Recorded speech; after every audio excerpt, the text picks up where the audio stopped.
Seigneur, notre Dieu vous bénisse.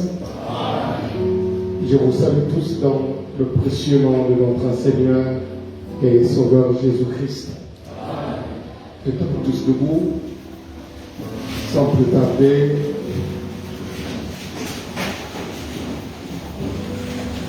Et nous prenons nos Bibles. Commençons dans la Genèse, le livre des commencements, comme a dit le prophète. Est-ce que vous allez bien? Très bien. Genèse chapitre 2. À partir du verset 18, nous lisons dans le nom du Seigneur Jésus-Christ. L'Éternel Dieu dit, il n'est pas bon que l'homme soit seul. Je lui ferai une aide semblable. L'Éternel Dieu forma de la terre tous les animaux des champs et tous les oiseaux du ciel. Et il les fit venir vers l'homme pour voir comment il les appellerait. Et afin que tout être vivant portât le nom que lui donnerait l'homme. Et l'homme donna des noms à tout le bétail, aux oiseaux du ciel et à tous les animaux des champs. Mais pour l'homme, il ne trouva point d'aide semblable à lui. Alors l'Éternel Dieu fit tomber un profond sommeil sur l'homme qui s'endormit. Il prit une de ses côtes et referma la chair à sa place. L'Éternel Dieu forma une femme de la côte qu'il avait prise de l'homme et il la mena vers l'homme. Et l'homme dit, voici cette fois, celle qui est os de mes os et chair de ma chair, on l'appellera femme parce qu'elle a été prise de l'homme. C'est pourquoi l'homme quittera son père et sa mère et s'attachera à sa femme et ils deviendront une seule chair. Amen. Matthieu 19. Commençons par le premier verset. Écoutez attentivement. Lorsque Jésus eut achevé ce discours, il quitta la Galilée et alla dans le territoire de la Judée, au-delà du Jourdain. Une grande foule le suivit, et là il guérit les malades. Les pharisiens l'apportèrent et dit, pour l'éprouver, est-il permis à un homme de répudier sa femme pour un motif quelconque? Il répondit, n'avez-vous pas lu que le Créateur commençait, fit l'homme et la femme, et qu'il dit, c'est pourquoi l'homme quittera son père et sa mère, et s'attachera à sa femme, et les deux deviendront une seule chair. Ainsi, ils ne sont plus deux, mais ils sont une seule chair. Que l'homme donc ne sépare pas ce que Dieu a joint. Le verset 7, pourquoi donc lui dire-t-il, Moïse a-t-il prescrit de tourner à la femme une lettre de divorce et de la répudier? Il répondit, c'est à cause de la dureté de votre cœur que Moïse vous a permis de répudier vos femmes. Écoutez, au commencement, il n'en était pas ainsi.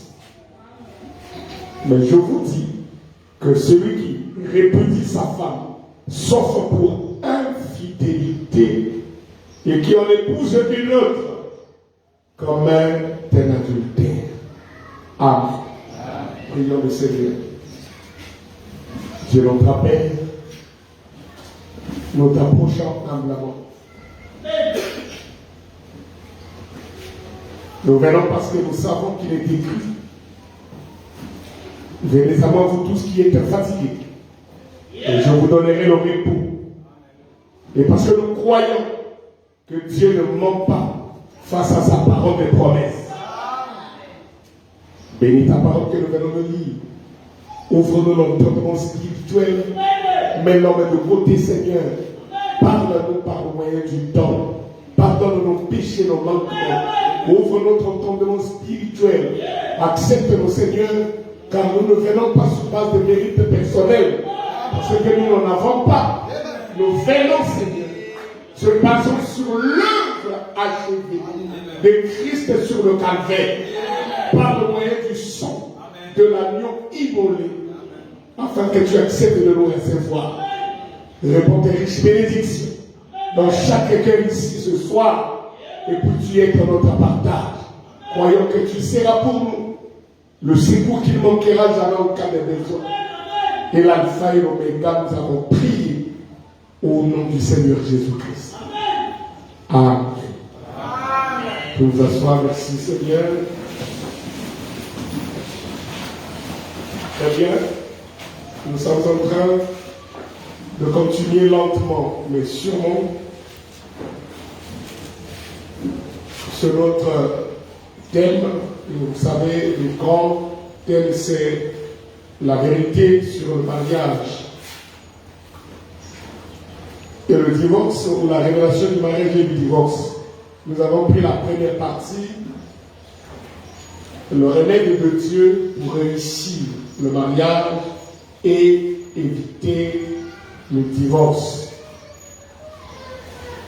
Nous avons montré comment le prophète est en train de dire que nous devons répartir au commencement, parce qu'avant d'administrer le remède, il nous faut d'abord connaître la cause.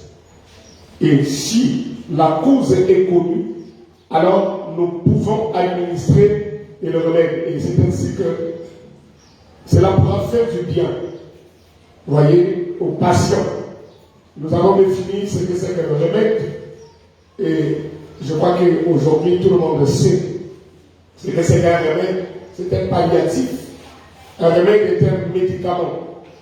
Un remède, c'est une substance qui sert à guérir un mal, et ce mal peut être une maladie physique, ça peut être morale, ça peut être une maladie spirituelle, ça peut être la maladie du cœur, la maladie de l'âme, ça peut être la maladie du péché. Vous êtes là? Ça sert à guérir les maladies de l'âme. Un remède, c'est ce qui sert à prévenir. Vous voyez? Et alors, on peut connaître, déceler le problème, la cause. Le voilà nous dit, c'est alors que nous pouvons administrer le remède.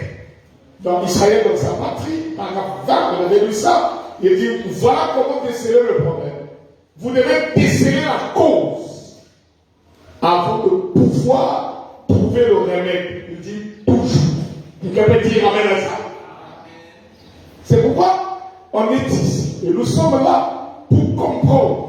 Parce que, vraiment, la première chose que vous puissiez faire avant de trouver le remède, il vous faut trouver la cause avant de pouvoir trouver le remède. Si étant malade, par exemple, et indisposé, vous allez chez un médecin et qu'il vous donne une aspirine, par exemple, il n'est pas un bon médecin. Parce que dès que vous allez à lui, non, mais j'ai vraiment des migraines, j'ai mal à la tête, et si qu'on fait, il vous donne une aspirine, par exemple, ce n'est pas un bon médecin. Il cherche à se débarrasser de vous. Si c'est un bon médecin, il fera le diagnostic du cas jusqu'à ce qu'il identifie la maladie, et alors il commencera à travailler à partir de là. C'est pourquoi Jésus, c'est un bon médecin, le grand médecin. Lorsque les religieux de son époque lui ont posé le problème, il les a ramenés au commencement. On examine, on comprend qu'est-ce qui a provoqué ça, qu'est-ce qui a causé ça, avant de leur donner le traitement. Vous êtes là? Et ici, il est question du mariage et du divorce. Ta mère de la tu est là. Maintenant, écoutez. Frère Branham m'a dit.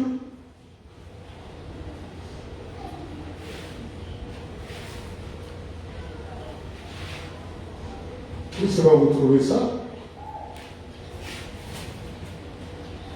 Pour que ça soit clair. Là où nous nous sommes arrêtés le mardi.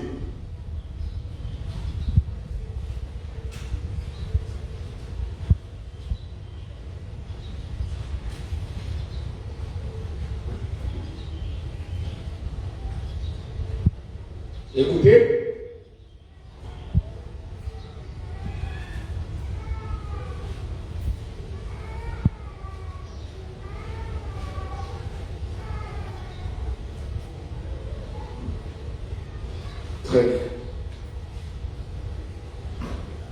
Dans la communion,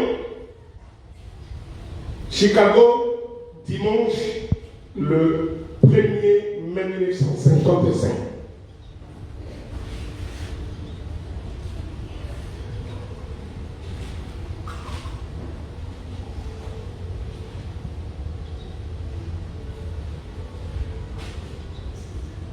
On va prendre pour que tout le monde comprenne bien à partir du paragraphe 42 et je vais m'appesantir sur le paragraphe 43. Écoutez, Job, je pense à Job ce jour-là en tant que papa.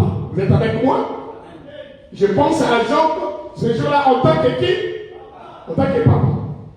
Il avait une ribambelle d'enfants. Ceux-ci étaient quelque peu têtus. Les enfants de Job, vous êtes là? Et Job, lui, en tant que papa, il se souciait toujours de ses enfants.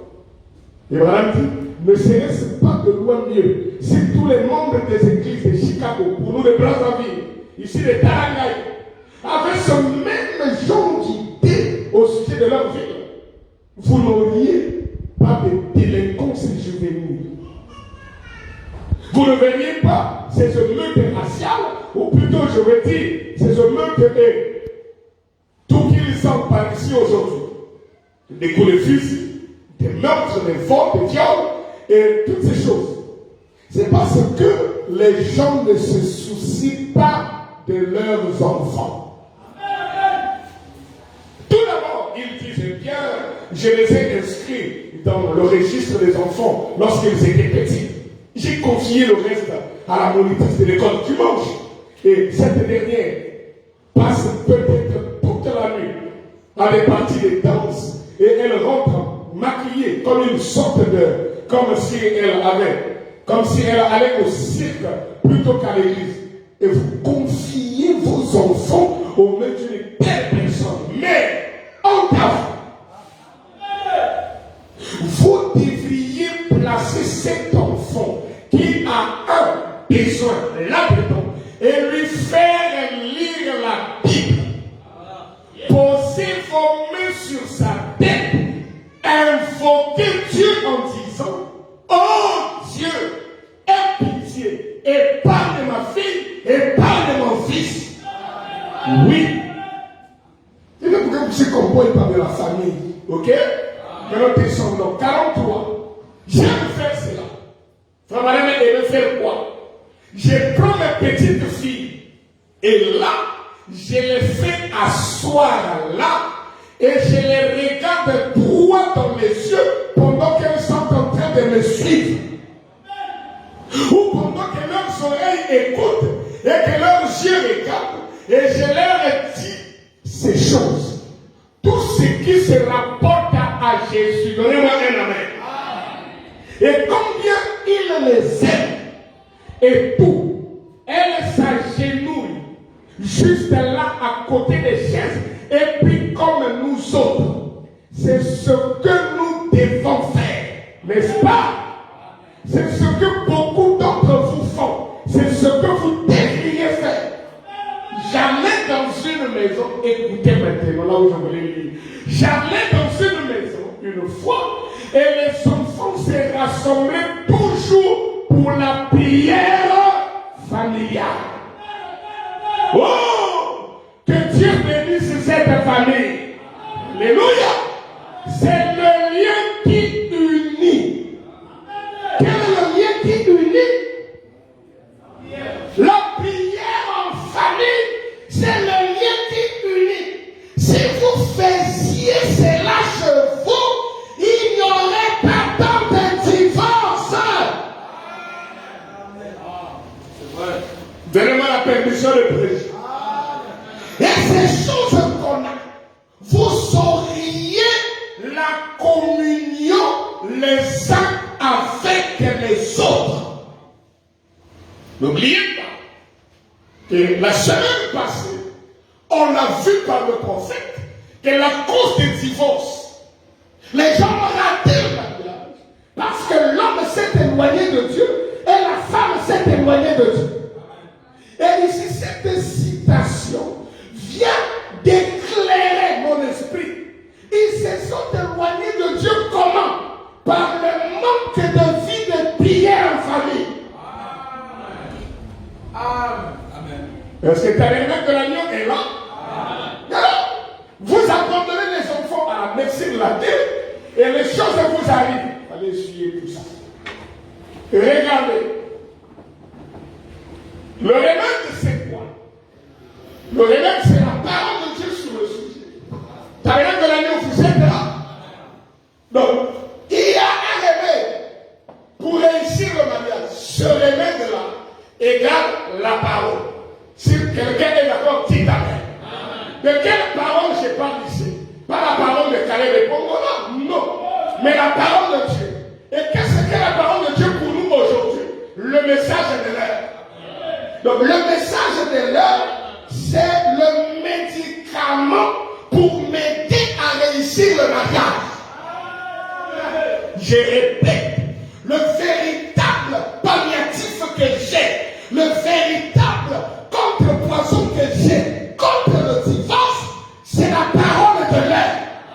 Le message que Dieu a envoyé, révélé par son prophète William Emmanuel Branham. Il nous enseigne ces choses-là.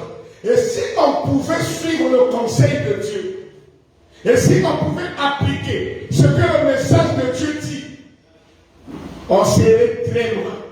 Vous êtes là?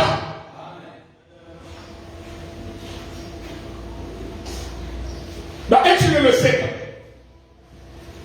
le 15 août 1965, paragraphe 90 et 91, il dit, vous pouvez prendre ça dans la table, c'est comme si un docteur vous donne un remède et que vous refusez de le prendre, alors ne dites pas que c'est la faute du docteur si vous mourrez. Vous êtes malade, vous êtes allé à l'hôpital et le docteur vous confie le médicament après avoir diagnostiqué votre cas et tout. Il dit votre prescription est l'Avastin. Toi tu as pris l'ordonnance. Ou alors on vous donne le médicament, tu vas, tu déposes ça sur ton armoire. Ce n'est pas parce que le médicament dans son carton se trouve dans ta chambre que la maladie va partir. Il faut faire un autre mouvement. Celui qui consiste à prendre et à boire. Vous êtes là?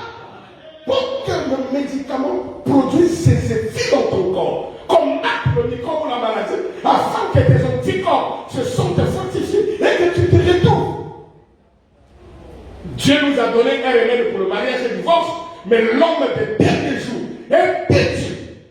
Il ne fait pas le remède de Dieu, qui est efficace, qui a été attesté et prouvé comme vrai. Il veut prendre les raisonnements des hommes, des livres de philosophie sur le sujet. Est-ce que les penseurs ont dit? Comme c'est dire ce qu'a pensé un homme, la parole de Dieu est au-dessus. Vous mourrez. Et c'est comme un remède. Pourquoi est-ce que certaines personnes n'arrêtent pas de dire que je suis misogyne? Alors, frère Marie, tu es un misogyne, c'est-à-dire quelqu'un qui est contre les femmes. Vous voyez? Il n'y a qu'à regarder le comportement des femmes, le comportement des femmes. Je peux vous dire où l'Église en est. La moralité des femmes dans le monde, physiquement, c'est dans la Odyssée. C'est-à-dire nus, misérables, aveugles. Et ils ne le savent pas. les gens, les femmes du monde, et l'église est dans le même état. Vous voyez comme le naturel, c'est toujours le type du spirituel chaque fois. Est-ce que c'est la vérité? Il nous faut prendre et accepter de prendre le remède de Dieu. C'est Abraham a dit,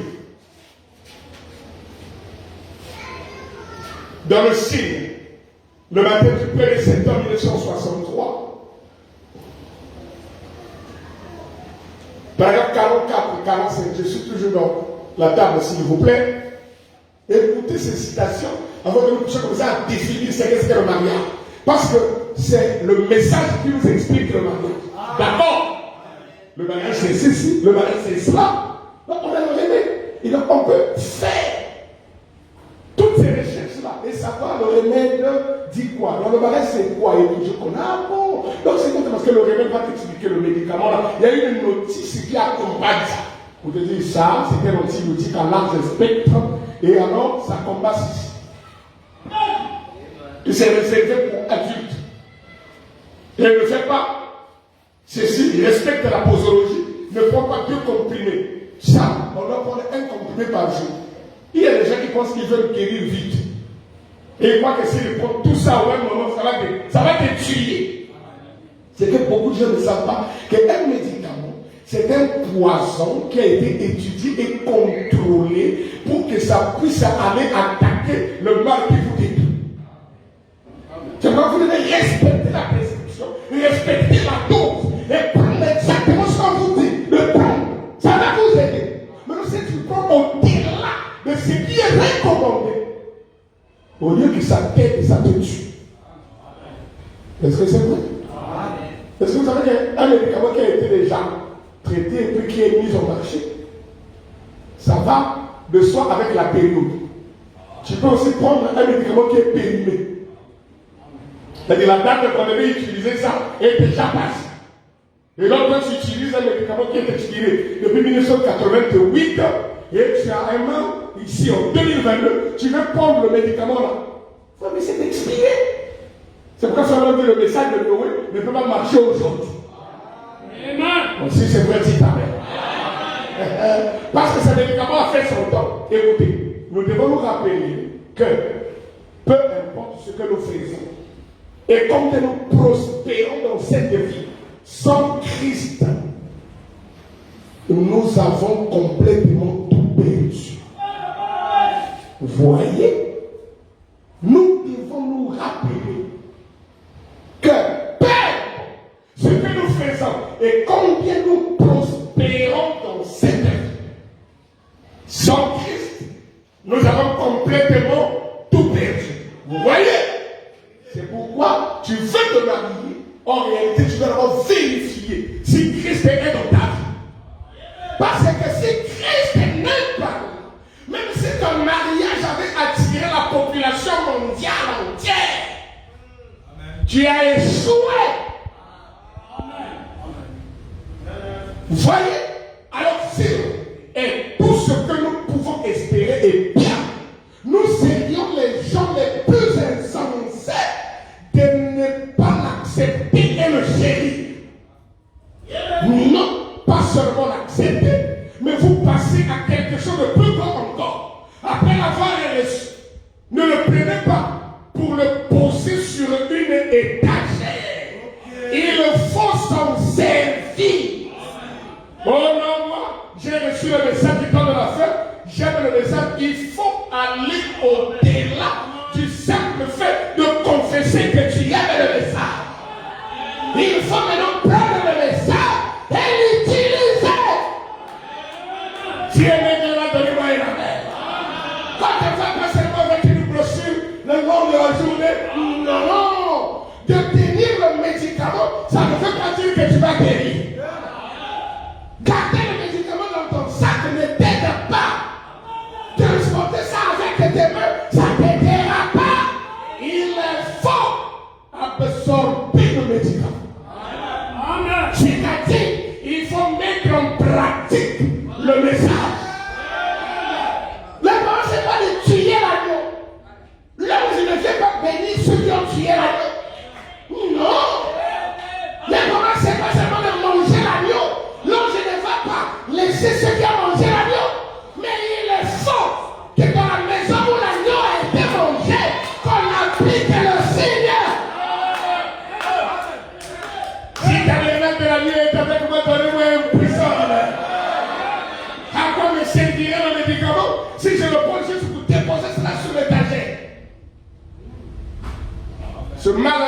tuer.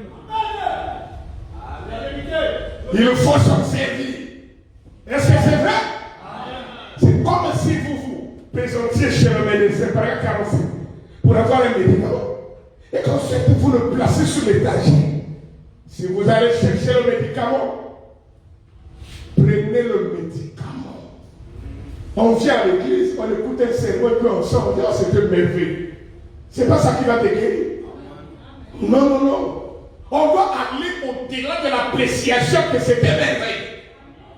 Ce que j'ai reçu, je mets ça dans ma vie de tous les jours. J'ai commencé à appliquer le signe. Parce que l'ange ne regardera pas si tu es juif ou non. Même un bon Égyptien, un païen Égyptien, si c'était retrouvé dans la maison où le signe a été appliqué, en tout cas l'ange ne peut pas le toucher. Alléluia. Oh non, moi je suis un hébreu. De toute façon, chez nous, je peux vous informer qu'on a tué l'agneau. En tout cas, on est en train de bouillir l'agneau, c'est merveilleux. Mais je ne peux pas rentrer dans la maison là. On a mis le sang là, en tout cas, c'est dégueulasse à voir. Je reste pour moi dehors, tu vas mourir. Il n'épargnait pas les Hébreux. Non, il épargnait les Hébreux qui étaient sous la maison où il y a le signe. Ça va dire ne vient pas prendre ceux qui connaissent les brochures, ceux qui se promènent en longueur de journée avec des brochures. Pas que c'est merveilleux, mais lui il vient prendre ceux qui appliquent les brochures. Amen. Si tu es avec moi, donnez-moi un amen. Vous voulez savoir la vérité? Si vous allez chercher le médicament, prenez le médicament. Si une maladie vous importune et que ce remède est censé vous aider, prenez ce qu'il vous donne. Et exactement de la manière prescrite. Je prends le médicament, pas à ma façon. C'est pour ça qu'aujourd'hui, on le tout, le chaos que nous avons dans les églises du message.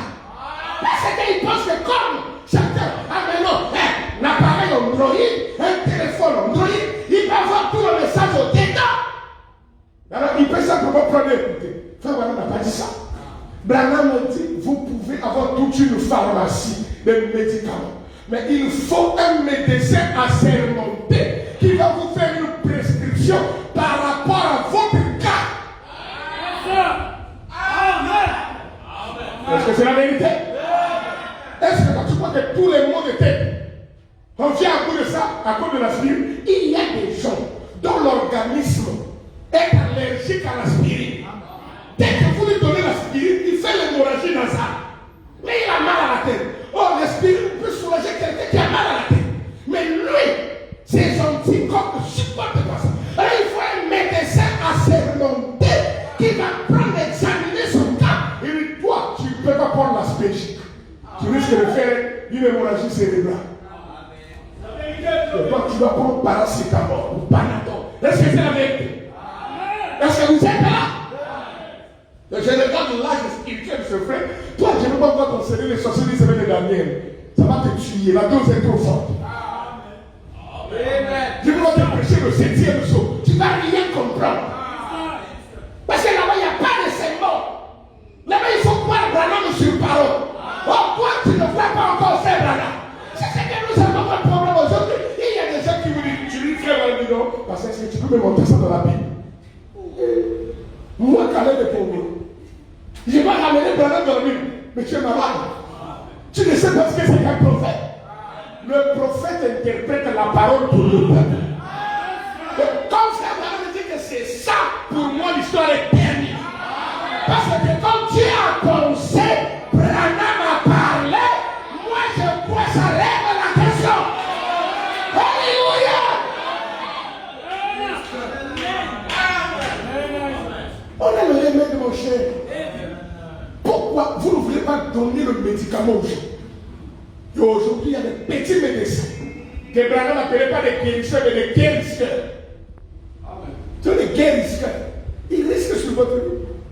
Par exemple, Frère Branham a dit qu'un homme noir, nous allons y venir, ne peut pas épouser une femme blanche. Il ne s'arrête pas là. Il dit un homme blanc ne peut pas épouser une femme jaune, c'est-à-dire chinoise, japonaise. Comme un japonais ne peut pas épouser un noir africain. Ou un japonais épouser un blanc européen, russe ou allemand. Et il y a des pasteurs, j'ai suivi le sabbat scandalisé. Il y a un pasteur qui se tient là, il dit non, aujourd'hui un noir peut épouser une blanche. Quand frère Branham me disait ça, c'est parce que dans l'endroit où il disait ça, les blancs n'aimaient pas les noirs.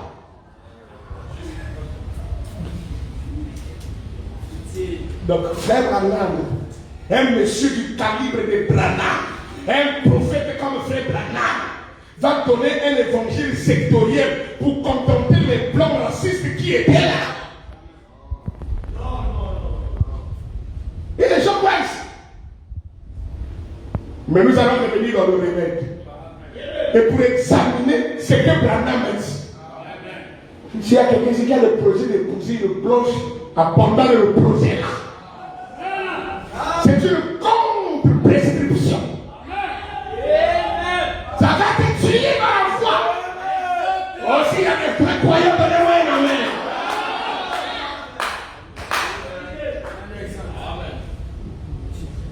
Branham a dit, prenez ce qu'il vous donne. Et exactement de la manière prescrite, car il peut arriver que juste quelques minutes fassent beaucoup de différence dans la façon de le donner. Alors, dans la série de questions et réponses, il faut que je vous donne la série. Il n'a pas dit moi, c'est pour les jaunes et tout ça. Comment un jeune homme intelligent noir va accepter d'épouser une fille blanche? Il y a quelle histoire? 1, 2, 3, sélectionne tout ça. 1, 2, 3, 4. Maintenant, saisis le mot jaune. Et puis espace noir. Et puis, on va essayer de voir. La venue de la nuit est là. On a le remède. Les gens ne veulent pas du remède. Ils ne veulent pas. Ils vont chez les guérisseurs, les sorciers guérisseurs. Les charlatans. C'est à cause de ça que moi, j'ai le problème de prendre des tisanes. Tu vas voir, oh non, ça va, c'est contre la constipation. Le bébé, on lui donne un gobéné. Le papa, c'est un gobéné. Le grand frère, un gobéné. Cocoba, un gobéné. Ça, c'est quelle histoire, ça? Oh, là, il faut finir le litre là. Ah bon? Ah, je ne prends pas. Remonte. C'est pas ça? Ok, écoutez. Et c'est ça. Remonte là, on va prendre ça, 66. Voilà, on est vraiment là. Donc 66, je dis non, 166. Il ne faut pas avoir peur de lire ce que Fabrana m'a dit. Je suis en train de vouloir amener cette église. Donc quand c'est Branham, sentez-vous à l'aise. Parce que Branham, c'est la voix de Dieu pour nous. Je vais aller plus loin pour dire que c'est la volonté parfaite de Dieu pour nous. Paul a dit à Timothée, n'aie pas honte de l'évangile que je prêche. Et moi, Caleb, j'ai pas honte de l'évangile que Branham a prêché. Je ne vais pas modifier la prescription. Ça va tuer les gens. Par contre, je ne suis pas pour les mariages mixtes. Dites amen. C'est le remède qui parle. Je crois qu'un homme blanc ne devrait pas se marier avec une jeune fille de couleur. Quand il dit de couleur, c'est une jeune fille noire. Ici, il y a des gens qui comprennent le langage de Branham. Ni une jeune fille de couleur se marier avec un homme blanc. Ni une personne de race jaune se marier avec une personne de couleur. Donc ça ne s'applique pas seulement entre noir et blanc. Les jaunes, ce sont les Chinois, les Japonais, les Coréens, nord comme les Sud-Coréens. Est-ce que c'est vrai là? Ou avec une personne de race blanche. Donc, il est interdit que même un Chinois épouse une Américaine blanche. Si c'est vrai, donnez-moi un avis. Quand tu dis ça, non, frère Branham disait ça parce qu'il prêchait dans un endroit où les gens détestaient les Noirs. Donc il prêchait aussi là où les gens détestaient les gens, les Chinois. Il ne faut pas jouer avec le message, mon cher. Écoutez, je crois que les blancs, les noirs, les blancs et les différentes races des gens, c'est comme un jardin de fleurs pour Dieu. Et je ne crois pas qu'ils devraient être croisés. Je crois que c'est comme ça que Dieu les a fait. Et je crois que c'est comme ça qu'ils devraient rester. Qu'est-ce que... Pour moi, c'est un non-sens de voir une jeune fille noire, une jeune fille de couleur vraiment jolie, intelligente, une belle fille, aussi jolie que n'importe quelle femme qu'on voudrait voir. Pourquoi? Est-ce qu'elle voudrait se marier avec un homme blanc et avoir des enfants mulâtres? Vous connaissez la génétique, non? Quand un blanc et un noir se marient, ils donnent les enfants de la première génération. Ce ne sont pas des métis, on les appelle des mulâtres. Maintenant, quand les mulâtres donnent des enfants, ils donnent des métis, c'est-à-dire que les mélangés de la deuxième génération. Et Branham dit que ce sont des gens têtus. Et ils sont complexes. Parce que ce sont des races intermédiaires. Et tout complexe est interrompu. Là, je n'ai pas écouté la main. Pourquoi est-ce qu'une jeune fille intelligente, une jeune fille de couleur voudrait faire une chose pareille? C'est parce que quelque chose, c'est communiste. C'est quoi? C'est pas moi, j'ai dit frère Branham. Et comment se fait-il qu'un homme bien, un homme de couleur veuille se marier avec une femme blanche et avoir des enfants mulâtres? 168. Je ne crois pas que je crois que nous devrions rester tels que nous sommes. Nous sommes des serviteurs de Christ. Et Dieu m'a fait. S'il m'avait fait de couleur noire, moi, William Branham, je serais heureux d'être un homme de race noire. C'est que tous les hommes qui se maquillent pour devenir blancs, ils sont suspects. Allez-y le dire à qui vous voulez le dire. Je l'ai déjà dit. Ils sont suspects. Ce sont des complexés. Ils n'ont pas confiance en eux-mêmes et à ce que Dieu a fait d'eux. Ils veulent corriger Dieu. Moi, je suis fier d'être comme ça. Et quand je me regarde au miroir, je dis, oh merci Seigneur. Parce qu'il n'y a pas quelqu'un qui est comme moi. Alléluia. Je serais heureux d'être un homme de race noire. C'est-à-dire, il est au service de Dieu. Dans sa peau noire.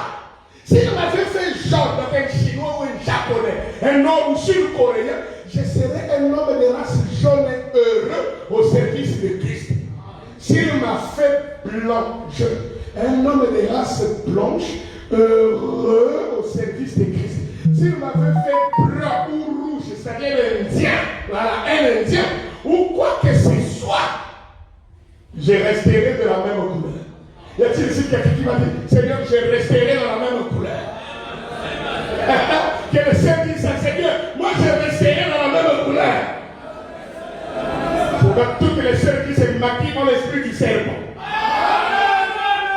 Parce qu'il n'y a que le serpent qui enlève la peau. Quand elle a voulu dans le sol, elle dit non, j'ai vieilli, j'ai famé. Il faut moi ma ténovate, ma movate, il faut moi ma mélanger. Moi mes kakona jaribu, la kachama ya moto, na pakona kango système à Joko. La dimension du mot est sur la terre, la pompe à la Bible. Dans le système à Joko, c'était l'esprit du serpent. Gloire à Dieu, parce que Dieu ne manque pas de témoins. Il a des vrais croyants, qu'ils soient noirs comme ma chaussure, comme ça, et il gardera sa peau. Content d'être noir, en train de servir Dieu. Et quelqu'un me donne un prison.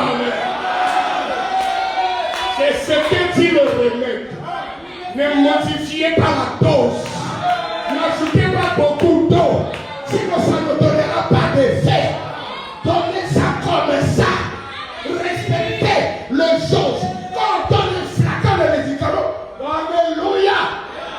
Le gars qui l'a fait, il t'a dit à remplir jusqu'ici.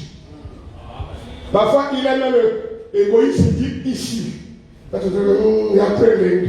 Quand il y a très bon qui va, on va qui se met dans la table. Dans la main. Parce que quand je vais boire, au maximum, il peut épeler. Ça diminue le principe qui fait réagir. Ce médicament, et puis tu bois. Le microbe est témoin. Il faut faire extrêmement attention.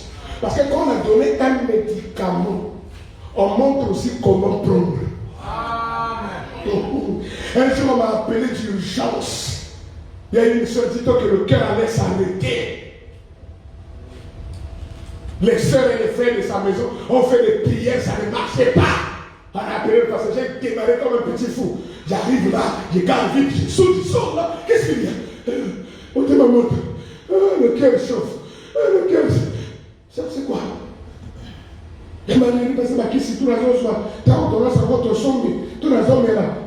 Et si matin, à ce qu'on a pour ça, on sent les maisons sans dater, monte le cœur. Dans le zèle pastoral, je voulais déjà me précipiter. Viens ici, mets-toi, j'impose les mains. Quand j'ai voulu le faire, une douce voix sûre m'a dit, Karen, demande comment est-ce qu'elle prend ce médicament-là. J'ai arrêté de prier, il dit, on met la monnaie.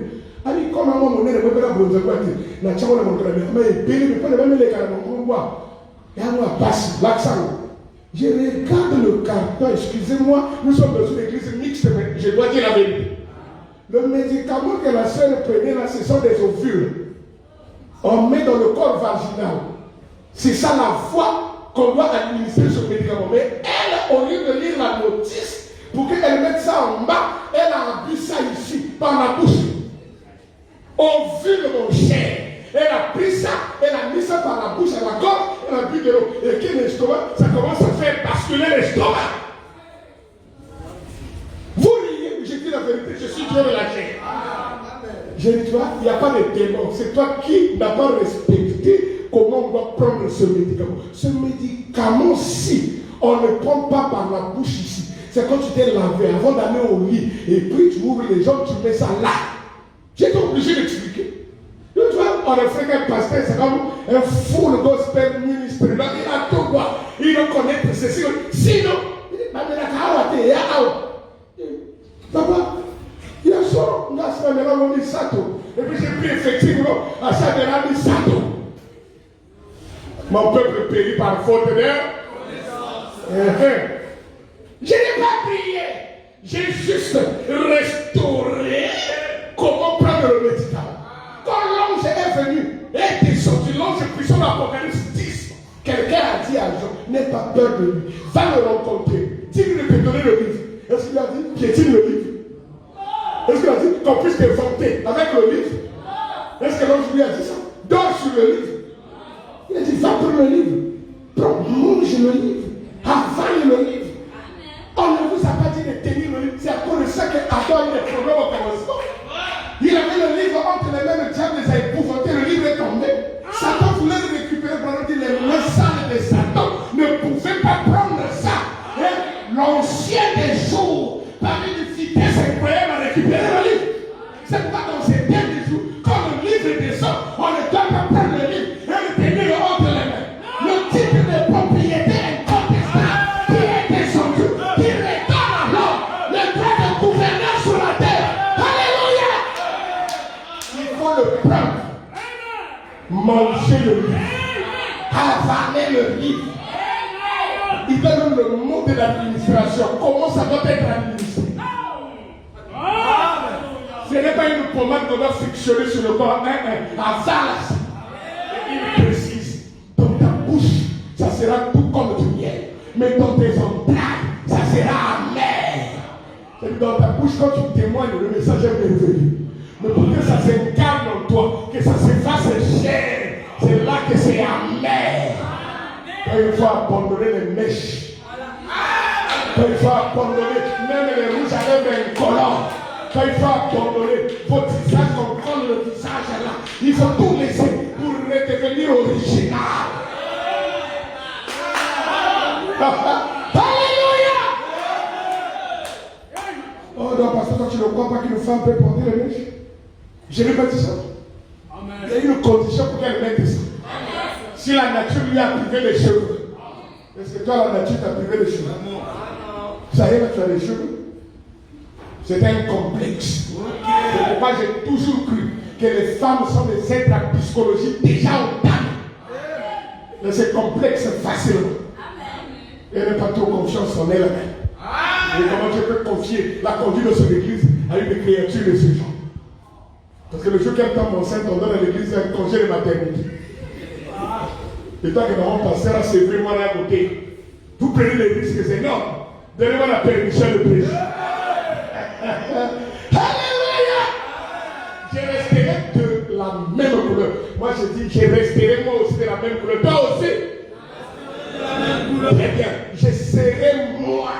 Quand tu te maquilles, tu n'es plus toi. Et j'ai honte des frères qui se maquillent. Ils me font honte. Et ils me donnent de la nausée. Je veux être comme mon créateur m'a fait. Il y a quelqu'un qui croit ça comme ça.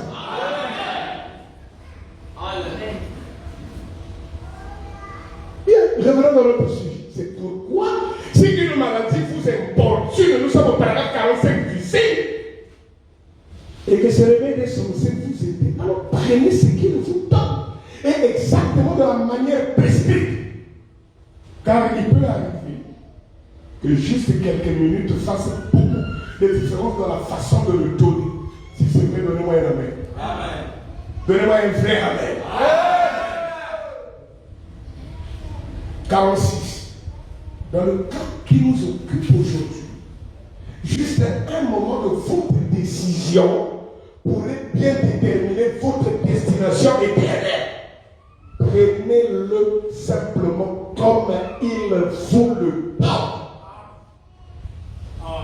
Il y a des enfants comme ça, terribles. Tu veux lui donner le médicament?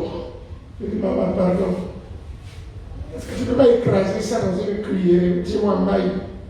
Est-ce que tu ne peux pas cacher le médicament dans une banane pour que quand je mange ça, c'est-à-dire que moi je vois la banane et puis à la manière. Non.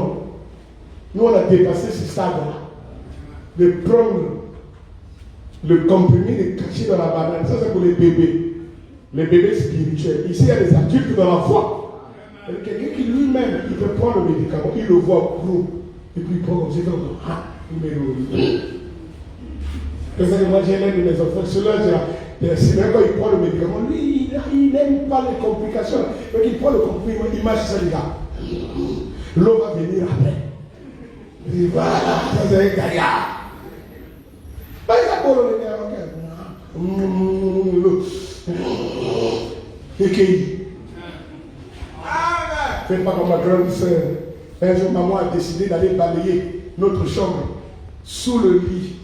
Et toutes sortes de comprimés. Donc, on va traiter aussi, ma crise à Paris, elle n'a jamais vu. On va faire on met là, sous le lit. Il y a beaucoup de gens qui ont fait du message comme ça. Tout ce que je prêche après, il arrive à la sous le lit.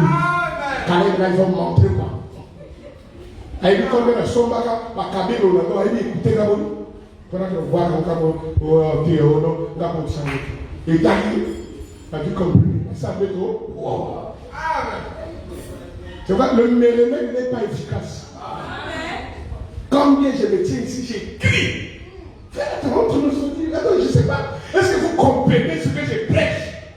Regardez, Frère Marie nous a déjà dit, si tu aimes la vie là, les machines à coudre existent.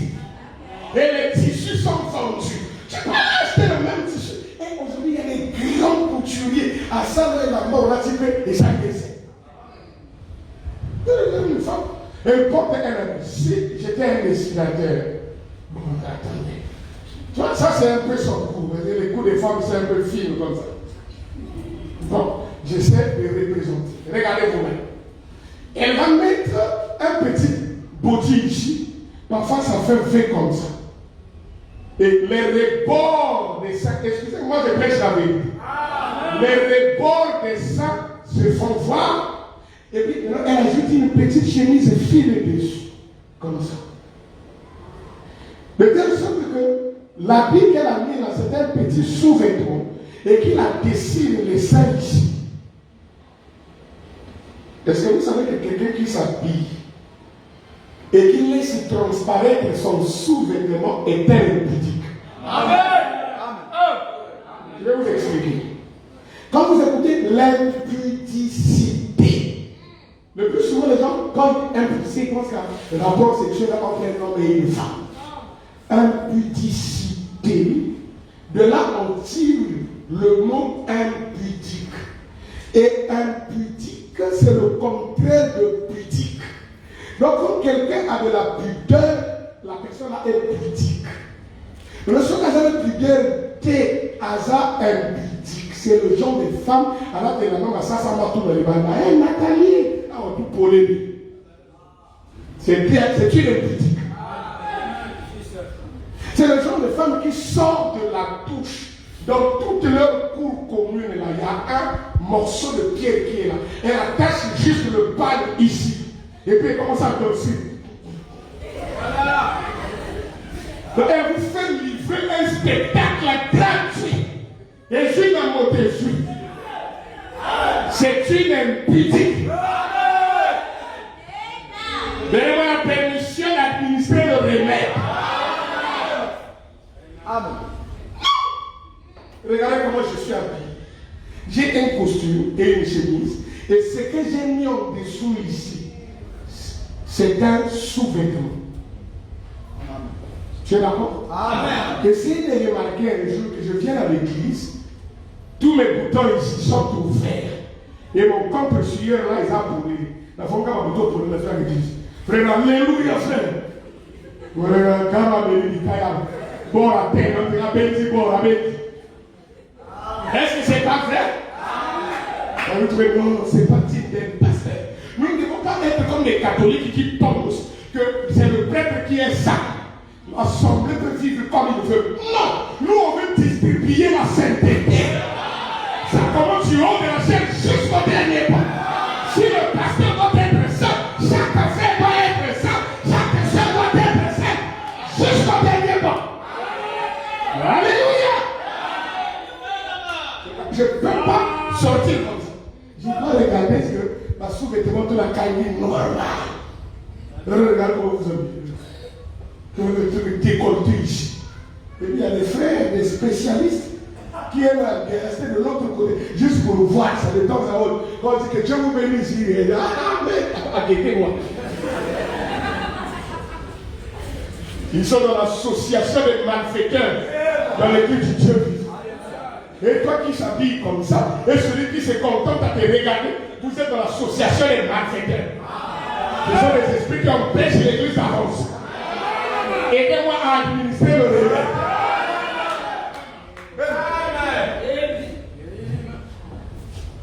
Donc, on a corrigé ça. Je m'habille correctement avec mon boubou là. C'est bien là, c'est même le bouton de boue ici. C'est bien. Et ça cache les parties de mon corps que seul mon mari doit voir. Que les femmes mariées pas de la main. Et si un homme marié laisse sa femme sortir comme ça, c'est parce qu'il n'a pas de colonne vertébrale. C'est une poule mouillée qui se cache dans un costume de 180 000. Un homme qui a du caractère dira à sa femme, chérie, je ne veux pas que tu portes.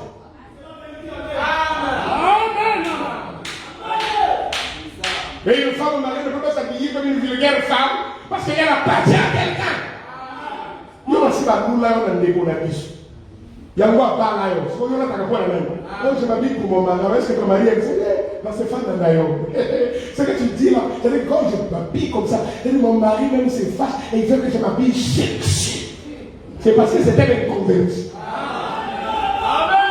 Parce que si tu es né de nouveau, tu auras le filtre de l'homme qui réfléchit. Virgule, et le goût de l'homme saint. Parce que le filtre de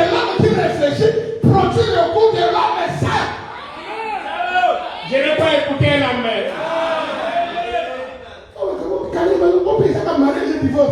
Oui, monsieur.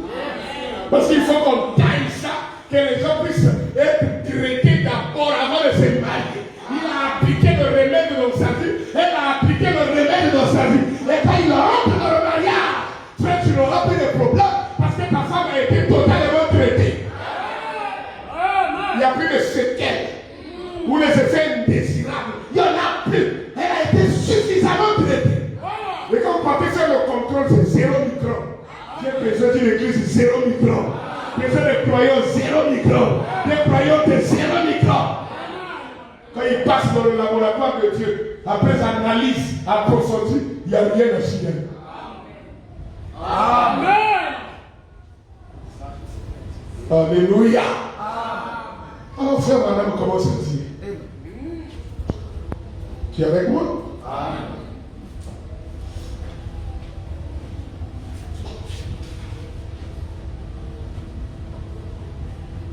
Frère, madame, comment ça dit ici? Quelque chose qui va nous faire tous du bien.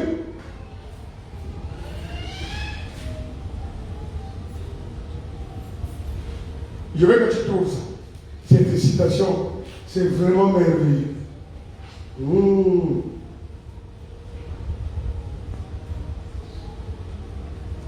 Donc c'est le lever du soleil.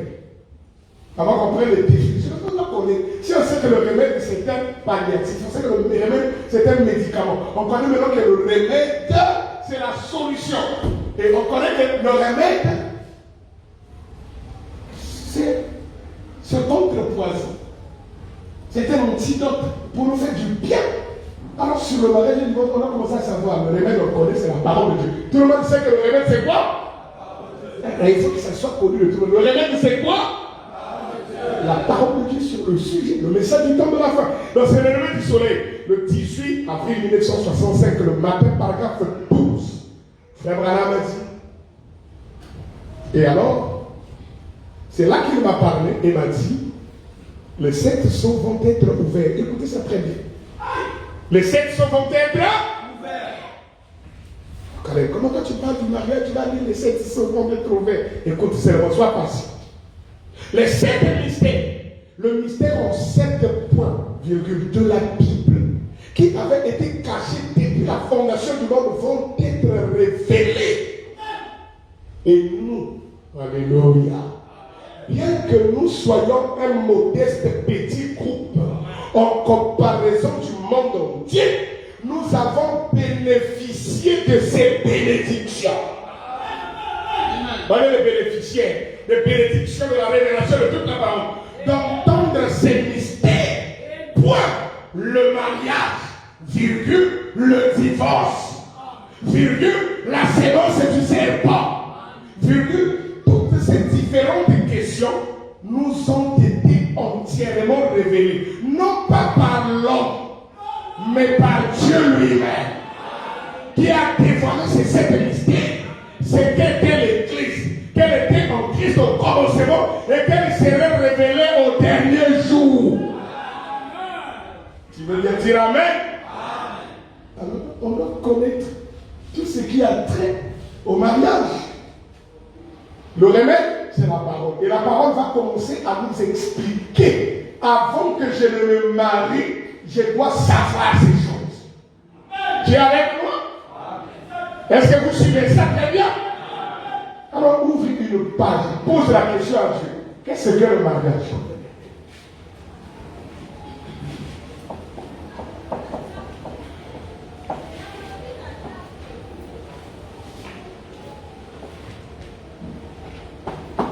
Qu'est-ce que le mariage? On va parler du remède pour réussir le mariage. Alors le mariage lui-même c'est quoi? Il faut qu'on sache. Tu es d'accord là? Qu'est-ce que le mariage? Quelqu'un a noté ça? Qu'est-ce que le mariage? Allons dans la Bible.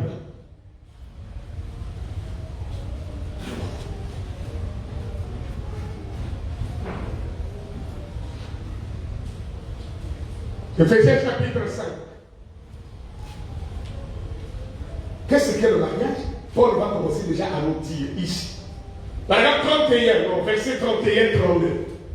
Éphésiens. Le mariage c'est quoi? Écoute toi-même. Tu es d'accord que ici, Saint Paul reprend l'écriture que nous venons de lire dans Genèse chapitre 2. Tu es d'accord? Quand on a lu, c'est Genèse chapitre 2, quand Dieu est en train de bénir le mariage d'Adam et Ève, là-bas au commencement, le premier couple à être marié, c'est là-bas que Dieu a dit dans Genèse chapitre 2 que c'est pourquoi l'homme quittera son père et sa mère, s'attachera à sa femme. C'est ça? On a lu ça dans Genèse 2, n'est-ce pas? Maintenant, Saint Paul vient dans le Nouveau Testament et il commence à nous dire, c'est pourquoi l'homme quittera son père et sa mère, virgule, et s'attachera à son oncle, c'est écrit comme ça. Et s'attachera à son neveu, c'est écrit comme ça. Tu vois? Et s'attachera à ses femmes, c'est écrit comme ça. S'attachera à ça, au singulier, n'est-ce pas? L'homme au singulier s'attache à une femme. Si tu es d'accord, dis amen. Et les deux deviendront une seule chose. Alors, regardez dans la Bible. Point. Paul dit, 32 partie A. Ce mystère est. Alors, qu'est-ce qui va faire qu'un homme quitte son père et sa mère pour s'attacher à sa femme? C'est le mariage, n'est-ce pas? C'est dans le mariage que l'homme et la femme deviennent un. Alors, Paul dit que le mariage est un mystère. Donc, la première de toutes les définitions du mariage, c'est que c'est un. C'est comme ça que toi, tu ne peux pas réussir le mariage si tu ne sais pas ce que c'est que le mariage. Le mariage en lui-même est un mystère. Et comme on a demandé à Frère Branham, qu'est-ce que c'est un mystère? Frère Branham nous répond, il dit, un mystère dans l'écriture est une vérité qui a été préalablement cachée et qui est maintenant révélée divinement, mais à laquelle elle reste toujours attachée. Un élément surnaturel malgré la révélation. C'est un mystère. Ce mystère est grand. Le mariage est un mystère. Quelqu'un me dit ça? C'est que je venais de citer là, c'est monsieur et c'est le signe du temps de la fin, paragraphe 244, prêché le soir du 30 décembre 62. Qu'est-ce qu'un mystère? Et là-bas, on a un extrait. En plein français. Le mariage est un mystère. Ok? Et je voudrais que vous puissiez maintenant ajouter à ce que Paul n'a pas pu voir. Quand il a dit, ce mystère est grand. Frère Marie vient dans le dernier jour, il dit, mariage et divorce, c'est un mystère qui était détenu dans les sceaux. Donc il a fallu que les sceaux soient ouverts pour que mariage et divorce, son secret soit connu. Le mariage est un mystère qui a été caché dans les sceaux et qui est maintenant révélé à l'ouverture de cette sceaux. Peut-être quelqu'un ne va pas croire ça. Dans le sceau de Pâques, il donne la référence. Le sceau de Pâques, il a prêché le véritable sceau de Pâques et le sceau de Pâques. Mais le sceau de Pâques phonique, ça dit là, ça dit le 10 avril 1965. Ça va dire par exemple 196. Donc, cocher. J'ai vu venir cet ange. Il a vu venir combien? Cet ange. J'ai vu venir cet ange. Ça y est là déjà. Ça y est là. Voilà. Paragraphe 196. J'ai vu venir cet ange. Et tous ceux qui sont familiers au message, ils savent comme on dit, j'ai vu venir cet ange. C'est en rapport avec l'ouverture de cette chose. Est-ce que c'est la vérité? Donc, s'il y a des aigles ici, donnez-moi la main. J'ai vu venir cet ange. Le magazine de Life l'a bien montré, n'est-ce pas? Comme un brouillard qui est passé là-haut de 43 km de haut sur 48 de large. Fred Sotman et les autres, Eugène Norman, que vous appelez Jen Norman, son diminutif, en fait, lui s'appelait Eugène Norman. Et madame aimait utiliser le diminutif Jen Norman, qui est assis là au fond. Ils étaient bien là-bas, n'est-ce pas? Quand ces 7 anges sont apparus juste là sur la colline, en secouant les collines sur les kilomètres à la ronde, comme ça, 7 anges se tenaient là. Écoutez vous-même, point. Je ne sais pas si les gens comprennent maintenant. Il parle de 7 anges. Après, il dit, il avait une épée d'argent à la main. Regarde, il y a 7 anges. Maintenant, regardez comment on écrit il. Tout le monde a vu ça? 7 anges. Après, il était né. C'est-à-dire que quand ces anges-là sont venus 7, ils forment une constellation pour devenir Christ, l'ange puissant. Les 7 forment un ange. Voilà pourquoi il tenait une épée. Dites amen. Est-ce que c'est écrit là-bas? L'épée, pas d'un roi, mais l'épée du roi. Et après, il a donné ça à qui? William Branham. N'est-ce pas? Il a prié les mains levées. Cette épée-là est descendue dans la main de Marie. Ça s'est emboîté parfaitement. Et aujourd'hui, il y a des prédicateurs rétrogrades qui passent leur temps à se disputer après Branham à qui il avait remis l'épée. Je ne comprends rien du tout.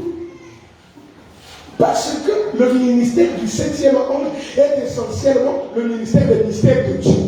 C'est-à-dire qu'il ne peut pas quitter le sol, il ne peut pas quitter le monde, il ne peut pas quitter cette terre s'il n'a pas achevé les mystères. Donc, il n'y a pas quelqu'un qui vient vous dire, voyez dans la Bible ce mystère, je vous apporte la révélation. C'est mon terre. Même Joseph est un peu plus intelligent. Il faut qu'il n'a rien à prêcher. Il a dit, j'appuie pour pouvoir le tuer. Parce que s'il est prophète, il va dire, waouh, Branham a déjà dit ça. Est-ce que je ne vous ai pas lu? Je vous ai donné tous les conseils de Dieu. Pour aller dans l'enlèvement, pour participer à la résurrection, pour manquer la tribulation, pour vivre éternellement, pour revenir sur la terre dans le millénium. Il a tout dit. En même temps, tu vas dire quoi? On répète ces mots. Soyons humbles. Dieu a aimé Branham d'une manière exceptionnelle. Et je ne vais pas faire le genre. Non. Et toi aussi, Dieu t'a aimé de sa façon. Mais laissez Branham tranquille. Regardez, cet ange s'est aimé la pointe. Il avait une épée d'argent. Et tout le monde sait que dans la Bible, l'argent, ça représente le rachat de nos âmes. L'or et l'argent m'appartiennent. J'écoute les gens. Oh Seigneur, bénis-moi. J'ai besoin d'argent. N'est-ce pas que tu as dit? L'or et l'argent m'appartiennent. Et vous pensez qu'au ciel, il y a des ciselements. Là où on peut extraire l'argent et l'or. La bauxite. Pour extraire de l'argent. À Pentecôte, vous avez des problèmes.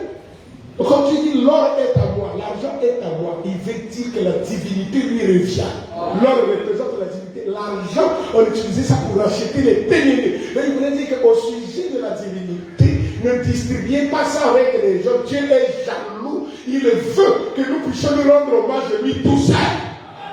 C'est pourquoi il est Dieu unique. Et au sujet du rachat ou du salut de nos âmes, ce n'est pas un pasteur qui va dire, les gens qui sont pas sérieux. Un pasteur a dit dans son église, si tu blagues avec moi, je vais monter sur la montagne. Je vais aller enlever ton nom sur le livre de vie de l'agneau. C'est-à-dire que le nom a été écrit, il n'était même pas encore vivant. Son père n'était même pas encore né. Parce que croyez-moi, notre salut est plus vieux que la prédication. Donc avant qu'un prédicateur ne soit né, nous on était déjà sauvés. Avant que la maman de la maman de la maman de ce prédicateur-là ne naisse, toi tu étais déjà sauvé. Alors comment un homme peut se mêler des affaires là où lui il était là? Moi je ne suis pas sauvé par l'évangile. Je suis sauvé par la grâce de Dieu. Lorsqu'il immola l'agneau dès avant la fondation du monde, là j'étais sauvé. Pasteur. Donc tu veux dire que le sang de Jésus ne te sauve pas? Non. Qui vous a dit que le sang de Jésus sauve quelqu'un? Le sang de Jésus ne nous sauve pas. Mais le sang de Jésus nous garde sauvés. C'est-à-dire sa mission de protéger notre salut. Oh Seigneur, le sang. Oh Seigneur, le sang. Sauve-moi.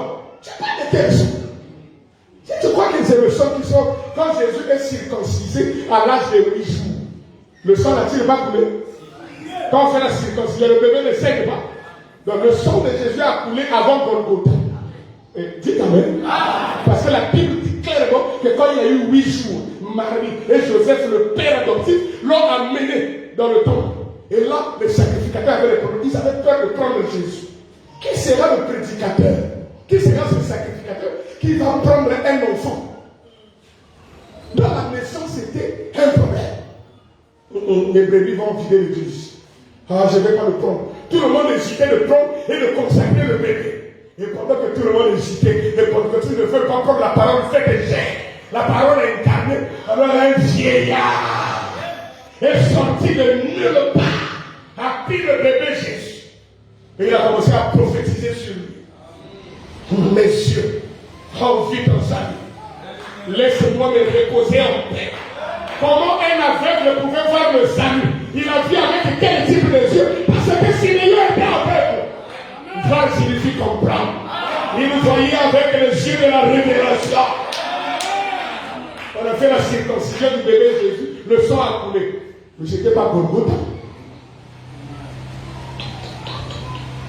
Donc, finissons d'abord la citation, on va lire ça. Parce que quelqu'un te dit, non, parce que, lis ça. Comment le sang est poussé, on va lire ça. Bon, finissons d'abord ici. Il avait une épée d'argent à la main et il a dit, retourne dans ta région d'origine. Retourne dans ta région d'origine. Ouvrir ces 7 sceaux qui sont donnés. Point. Et les voici. 2 points. La vérité sur le mystère de quoi? Ah, donc mariage et divorce c'est un mystère. Paul l'a dit et Branham vient signer ici. Si tu as vu, dis amen. Retourne, et les voici. La vérité sur le mystère du mariage et du divorce. La séance du serpent. Et toutes ces choses qui ont été l'objet de disputes. C'est ainsi dit le Seigneur. Donc, tu es d'accord? Définition numéro 1. Qu'est-ce que le mariage? C'est un mystère. Tu as noté? Frère, si tu es prêche avec moi, tu as noté? Est-ce que tu as noté? Bon, maintenant, allons pour aider les nouveaux convertis. Je dis, les sons ne nous sauvent pas. Alors, moi, ça va vraiment, ça va donner des vertiges. C'est la dose qui est forte. Le plus souvent, quand tu prends un comprimé, quand tu as des vertiges, en fait, ce n'est pas le comprimé. C'est le taux du microbe dans ton corps qui fait ça. Et quand le médicament commence à agir, ce microbe-là, et commence à bouder ça, ça donne le vertige. Quand il y a le vertige là, c'est même pas que ce que j'ai dit est faux. C'est ton incrédulité qui est en train de bouder ça. C'est pas l'interaction là, ça donne un peu de vertige. Mais calme-toi, tu vas voir, c'est une vraie prescription. Vraiment, là, me dit en 1960. Vous aimez le message?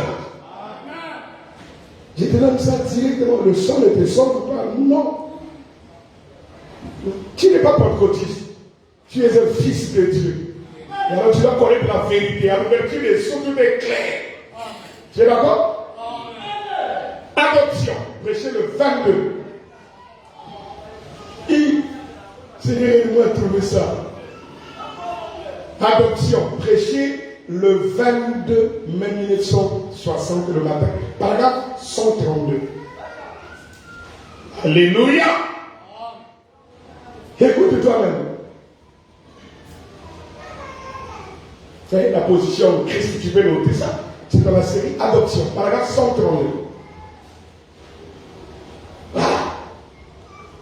Quand je lis, toi aussi tu dis. Oh, c'est quelqu'un qui a gagné. Toi aussi tu vas lire. C'est pas la foi. Je ne veux pas qu'il y ait des hésitants. Il ne faut pas avoir peur du médicament. Le remède va t'aider. Si j'ai dit, tu dis après moi. C'est par la foi que vous êtes sauvés. C'est par votre foi en Dieu. Le sang vous garde pur du péché. Parce qu'il agit comme un sacrifice. Le sang ne vous sauve pas. Est-ce que c'est moi qui dis ça? J'ai dit, le sang vous garde pur. Vous êtes sauvés comment? Dites-vous, c'est par la foi que vous êtes sauvés. Et ce, par la préscience de Dieu qui vous a appelé. Vous êtes sauvés et le sang fait l'expiation, virgule, il vous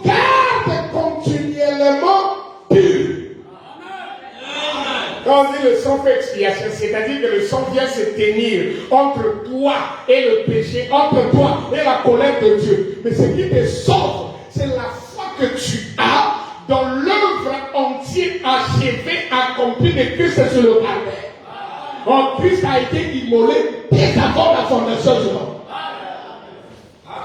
C'est pourquoi mon salut est plus que la prédication. Car la prédication fait quoi? Il me rappelle que j'étais sauvé. Et si je suis réellement sauvé, j'ai réagi positivement vis-à-vis de la prédication. Parce que quand on prêche, mon âme se retrouve. Parce que sur la terre, il y a des créatures du temps et il y a des créatures éternelles. Et sous ce rapport-là, les fils de Dieu sont des créatures éternelles. Les fils du malade sont des créatures du temps. Je ne voudrais pas le dire, mais je vais vous le dire. Il y a des gens ici, sur terre, peu importe les efforts qu'ils feront, ils ne seront jamais sauvés. Amen. On laisse ça, on revient à notre sujet. Sinon, quelqu'un va commencer à pleurer. Mais il ne faut pas avoir une foi bizarre pour dire, bon, le pasteur a déjà donné la révélation. Donc j'ai compris que moi là, peu importe ce que je veux faire, je ne vais pas pouvoir être sauvé. Est-ce que j'ai cité non? Alors pour quelle raison toi tu te retrouves là? Sois comme moi. Ça, je ne peux pas croire ça. Parce que je crois que je suis fils de Dieu. Si tu crois la même chose, donnez-moi une main. Bien. Qu'est-ce que le mariage? Un mystère. Tu es d'accord avec moi? Donc le dictionnaire dit ici que le mariage est une union légale, légitime, d'un homme et d'une femme. C'est ce que le dictionnaire dit. Larousse, Kaka, Robert, tout ce que vous voulez. Qu'est-ce que le mariage? Le dictionnaire te dit que le mariage est une union légitime d'un homme et d'une femme. Et croyez-moi, pendant que nous sommes en train d'aller vers la fin, je crois qu'ils vont revoir les définitions. Les blancs sont maudits. Et frère Madame me dit, partout où l'homme blanc va, le péché le suit. Il dit, s'il y a une race des renégats, ce sont des blancs. Et je suis content de voir que c'est un blanc lui-même qui a dit ça. Il va modifier le concept primaire, définitionnel du mariage. C'est à cause de ça que l'autre, son âme était tourmentée. La Bible dit, l'âme du juste l'autre était tourmentée journellement. C'est ici dans la Bible ça, journellement. On va d'abord dire ça. Vous savez pas qu'est-ce qui troublait l'âme de l'autre qui était juste? C'est qu'il était monsieur le maire de la ville de Sodome, d'après les enseignements de William Branham. Et l'après-midi, il a vu un gars qui avait moustache et barbe. Et un autre qui a moustache et barbe. Et ils sont venus dire, monsieur le maire, officier de presse, on veut que tu consacres notre mariage. Et nous, où sont vos femmes? Et dit, oh, quelles sont vos femmes? Mais c'est lui ma femme. Oh, il est où? Lui. L'autre a regardé là, barbe, moustache. Il a regardé ici, barbe, moustache. C'est à cause de ça qu'il a détruit ce nom et moment. Et si Dieu laisse ce monde s'échapper, il doit ressusciter son gloire et moment pour demander pardon. C'est pourquoi ce monde est voué à la condamnation. Ce monde est fichu père. Regardez. Journellement.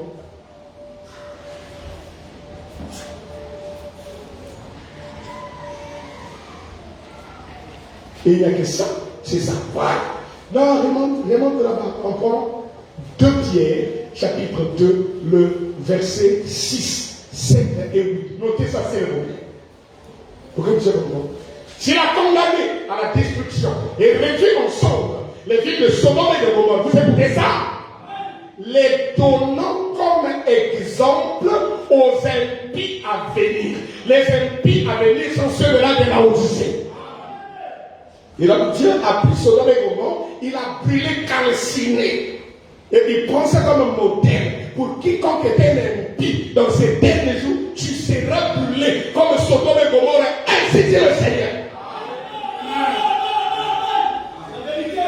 C'est pourquoi j'ai suivi dans le journal là, un noir africain qui a refusé, un footballeur. Je ne dis pas ça pour glorifier le foot, mais l'acte de ce gars-là m'a vraiment dit, il y a des gens qui ont des vraies convictions. Il était capitaine, on lui a dit de mettre le brassard de capitaine, mais qui a la couleur arc-en-ciel des gays. comme pour soutien au mariage homosexuel. Le noir africain a refusé de porter ça. Les Français et les Américains se sont mis à le critiquer. Et l'équipe là, je sais pas comment, la sélection voulait même le limoger à cause de ça. Il a aussi, celui-là pouvait ajouter à ce qu'il a comme position le message de dernier jour. Le ciel la clamerait. Et il y avait des pasteurs pentecôtistes qui célèbrent des mariages aux États-Unis. Le mariage un homme et un homme. Je vous dis, regarde. Les donnons comme exemple aux impies à venir. Et s'il a délivré le juste Lot, profondément, regarde, profondément attristé de la conduite de ces hommes, son frère, dans leur dissolution. Car ce juste qui est Lot, virgule, qui habitait au milieu d'eux, tourmentait journellement son âme juste à cause de ce qu'il voyait et entendait de leurs œuvres criminelles. Il y a beaucoup de Lot qui sont tourmentés journellement parce qu'ils n'ont pas voulu rester sous les chaînes de Mamoré pour se réjouir de la visitation de Dieu dans la chair humaine. Ils sont allés dans des dénoncés. C'est pourquoi vous aurez des âmes journellement tourmentées. Quand tu vas dans votre église, un pasteur, j'ai pas dit, une pastrice. Comment on va trouver le mot là? Et une pastoresse. Je suis une femme là, je suis apôtresse. Et même le dictionnaire n'a pas prévu le mot. Mais c'est une malédiction que d'aller s'asseoir dans une église et où une femme se tire et dit, levons-nous, lisons la parole. Si tu rencontres un truc comme ça, prends ta Bible, fuis avant que la malédiction ne te rattrape. Parce que c'est une abomination. Ils vont modifier. C'est le dictionnaire, c'est ceux qui ont fait les langues là. Ils ont dit que le mariage est une union légitime d'un homme et d'une femme. Et vous voyez les bandits là, une femme qui s'est mariée, une femme, après, elles veulent élever les enfants. Pourquoi vous voulez encore élever les enfants? Alors, multipliez-vous. Donnez-nous des enfants. Un homme et un homme se marient, ils veulent élever les enfants. Ils vont avoir des enfants avec la tête en bougie. Et il va appeler qui papa? Celui-là dans la barre avec une voix grosse. On l'a appelé. Maman aussi, on l'a appelé. C'est la question.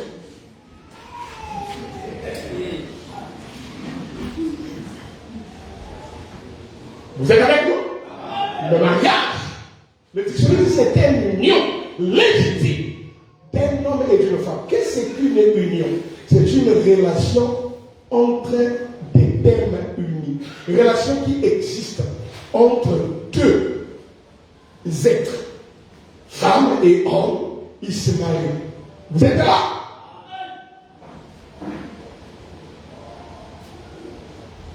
Dans le droit, si vous regardez pour ceux qui ont fait le droit, quand on parle de mariage, le droit définit le mariage comme une union légitime d'un homme et d'une femme. Même le droit dit ça. Robert dit le mariage dans l'ordre civil est une union légitime de l'homme et de la femme pour avoir des enfants, pour les élever et pour leur assurer les droits et propriétés sous l'autorité de l'amour. C'est pourquoi quand nous parlerons du divorce, vous allez voir, frère Valentin, une femme qui refuse de donner des enfants à son mari n'est pas dit d'être sa femme. Nous allons y venir. Est-ce que je peux continuer? Maintenant, dans le code de la famille congolaise, article, je crois, 127, dans le petit livre rouge là, qui a été signé par son excellence à l'époque, le colonel Denis Sassou Nguesso, page 33, le petit livre rouge, article 127 du code de la famille congolaise, il est dit ceci: le mariage est un acte public par lequel un homme et une femme établissent entre eux une union légale et durable dont les conditions de formation et les effets de dissolution sont déterminés par l'amour. C'est ça. Tu vois, partout quand on parle de mariage, un homme et une femme. D'accord? On n'a pas dit c'est l'union entre un homme et un homme. Ou l'union entre une femme et une femme. Si tu vois une femme qui veut devenir le mari d'une autre femme, elle est pervertie. C'est un démon horrible de la 5e étymologie. Tu vois un monsieur j'ai chassé un garçon ici. Là, à l'allée, comment vous appelez ici là? L'avenue. L'autre avenue. Solo Penza, c'est ça, non? Là. Et il venait la prière en t'entendant. Ah, il y a un système.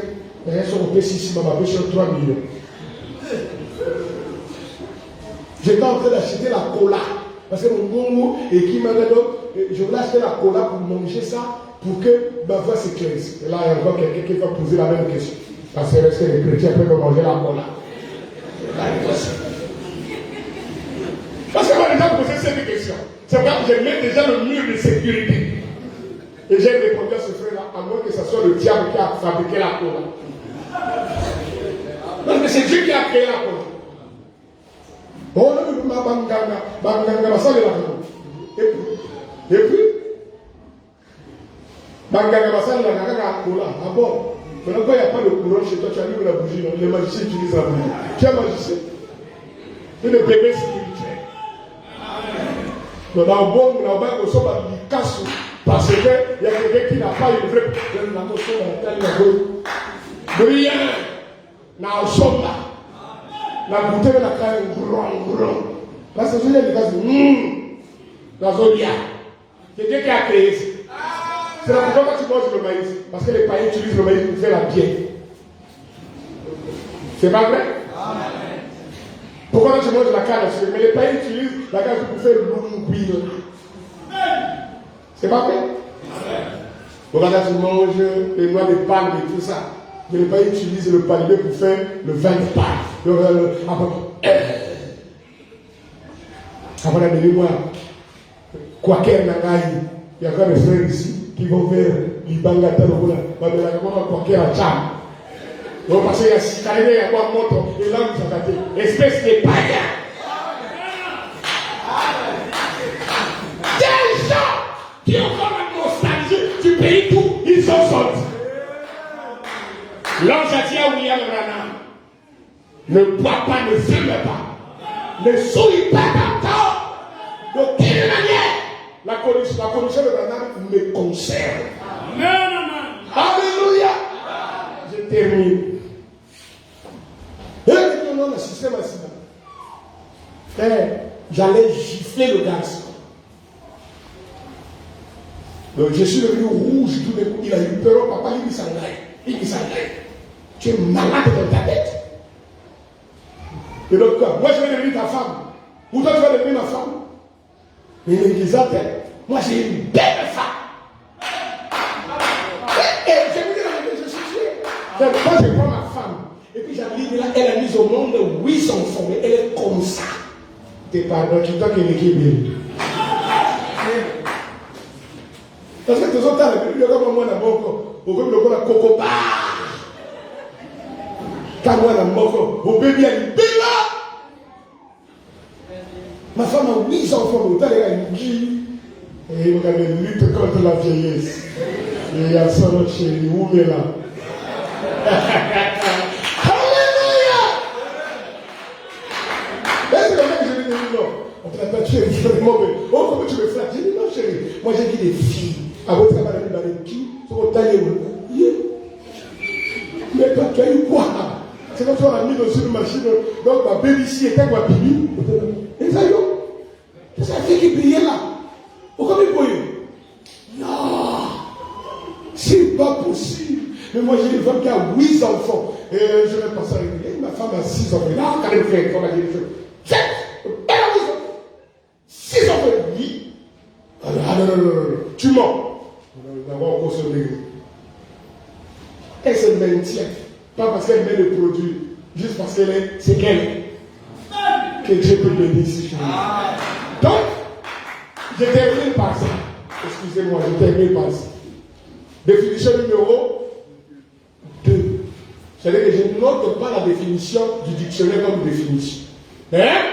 Mais parce que le remède est dit. Qui est d'accord? Définition numéro 2.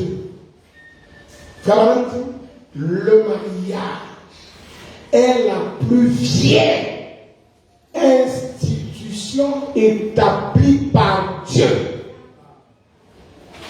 Et une institution, c'est action d'institution établie pour la première fois. Donc ça veut dire le mariage est la plus vieille établissement, fondation que Dieu a établi pour qu'un couple vive et existe. Frère Voilà me le dit ici. C'est par là qu'on va s'arrêter.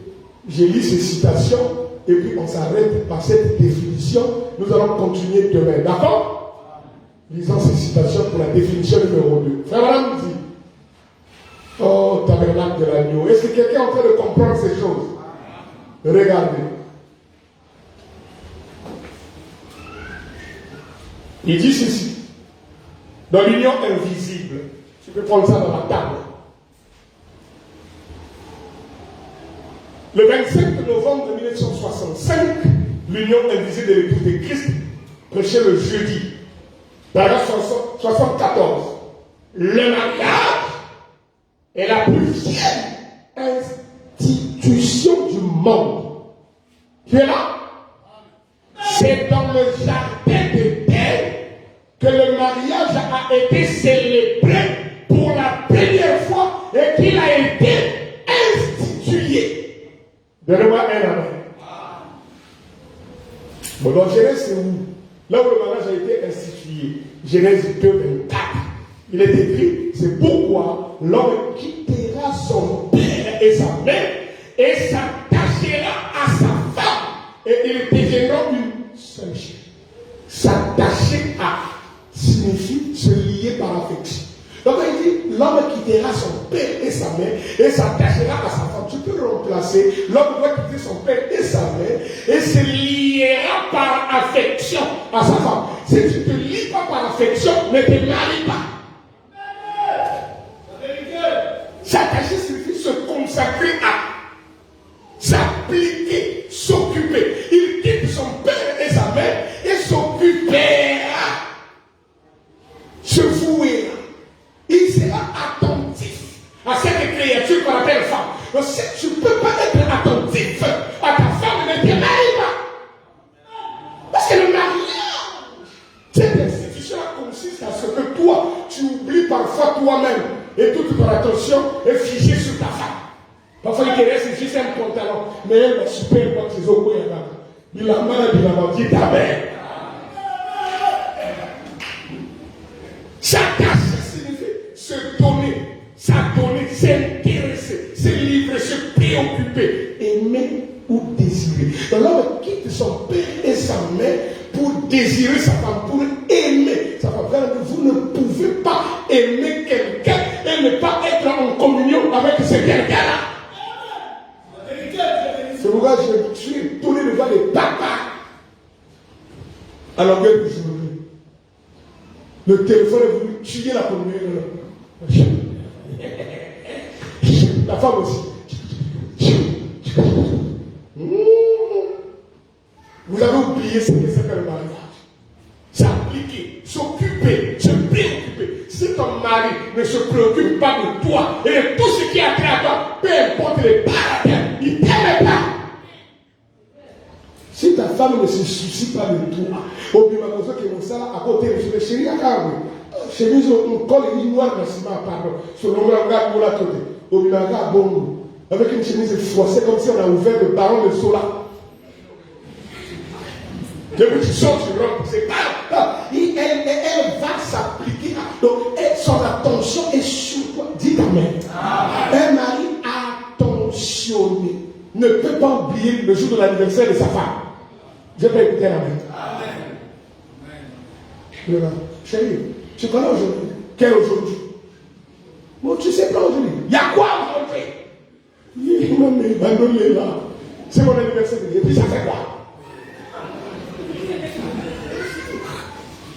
Un esprit vivant. Tu vois, il n'est pas attentionné. Ça va gêner dans la prière. Le signal rouge de sa venue.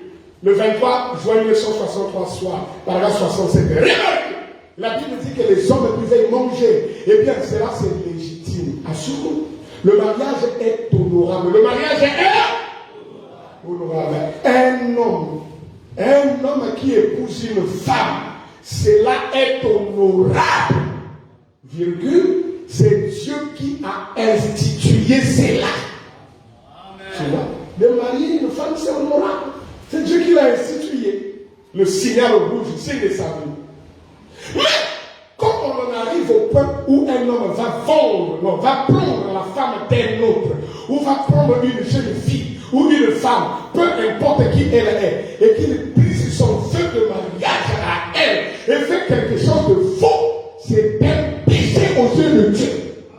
Je n'ai pas écouté la main. Et la Bible parle très durement contre cela. C'est pourquoi tabernacle de l'agneau supérieur.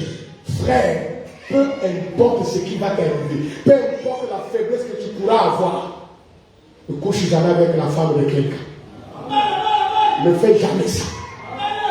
Si quelqu'un est d'accord, donnez-moi une main. Ne fais jamais cette histoire. Même si le démon vient comme moi, tu lui dis, dans la awa, aux encadrés. Ne sors jamais avec la femme de quelqu'un. Non. Ça c'est lié par affection. Tu es là. Ça dit par du moment. Donc c'est un moment que le mariage a été institué par qui? Pardon? Vous êtes là? Le paragraphe qui suit en bas, 68. Regardez. Maintenant, remarquez, il est dit que le mariage, Dieu l'a institué en été, mais il a certainement condamné l'adultère. Je n'ai pas écouté la main. Donc, quand il a institué le mariage, il tape sur l'adultère. Et ces hommes et ces femmes en ce temps avaient passé outre les lois de Dieu et ils avaient décidé quand même de le faire. Maintenant, comparez cela avec ce qui se passe aujourd'hui. Observez ce qui se passe. Si vous voulez voir que le terrain est en garde, pensez-y sérieusement maintenant, comme c'est Jésus-Christ, l'infaillible, qui a prononcé ces paroles. Voyez? Est-ce que vous avez vu ça? Est-ce que tu as compris quelque chose? Que le Seigneur notre Dieu nous bénisse. Alléluia.